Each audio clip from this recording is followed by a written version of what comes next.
Are share certificates still used today when especially we have all these electronic systems by ACRA? Or more specifically, what are the rules governing issue and administration of share certificates in Singapore registered companies? What is the purpose of share certificate and what does it prove? Has the role of share certificate still relevant in today's electronic world where we have all these BIS-file and online systems which are developed by ACRA? So let's have a look on this.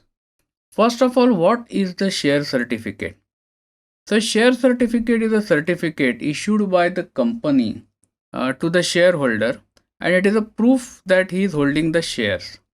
So a share certificate typically will look like this. So it will have the certificate number of shares being registered under that certificate, name of the company, the person who is holding the share certificate, address of the person, and the number of shares and the price if applicable.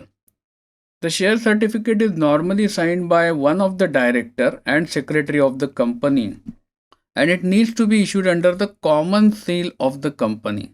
So the common seal looks like this. Since I could not get the Singapore certificate example with common seal, I got this some other example. But the seal appears as shown here, and the share certificate needs to be issued with this seal. That is the requirement.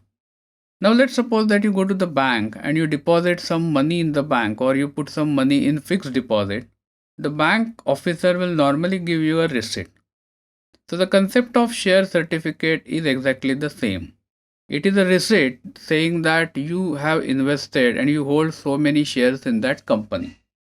What used to happen in old days, maybe 20 or 30 years back, when all these electronic systems were not around, the only way to prove the ownership of the company by way of share capital was to have the share certificate and to show it whenever it is required.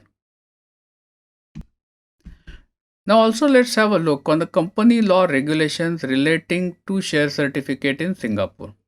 So the Companies Act of Singapore specifies that share certificate must be issued at the time of allotment of new shares or at the time of transfer of new shares. Allotment share certificate should be issued within 60 days, whereas transfer share certificate should be issued in 30 days. If one person is transferring his shareholding to another person, then the original share certificate of the transferee needs to be cancelled. Register of shareholders needs to be maintained and it should record the share certificate number in a serial order. Also need to show the share certificates those are cancelled. And in case a share certificate of any party is lost, then an advertisement needs to be placed in the newspaper, and then after a specific time period has elapsed, you will be required to issue a duplicate certificate. So these are briefly the regulations as per Singapore Companies Act.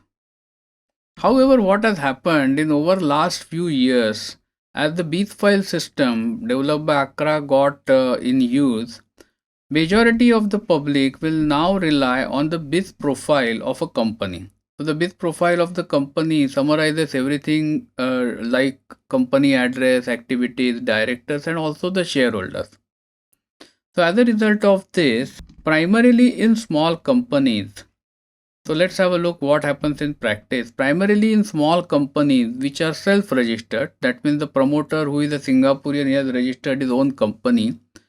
I have seen that they will not normally maintain any share certificate or share register. If you are engaging a professional firm, they will obviously maintain this because professional firms have trained staff to do this. So they will comply with this Companies Act requirement. Moreover, in some specific situations, even for smaller companies, this share certificate may need to be prepared, especially if an external investor is investing money in your company, then he will want your corporate secretarial file to be perfectly ready. So if the documents are not available, they will ask you to get everything prepared, and maybe at that time then you can engage a professional firm. So in summary, as per Companies Act of Singapore, share certificates needs to be issued and the register and share certificates needs to be maintained. But with the advent of all these electronic systems, the practice of issuing certificates has gone down a bit, at least in case of companies which are self registered by the promoters themselves. Most of the professional firms, I think, still maintain the share certificate and the registers. Thank you for watching this video. This video was brought to you by Epica Consulting Singapore. Subscribe to our channel today to get notified when new videos are posted.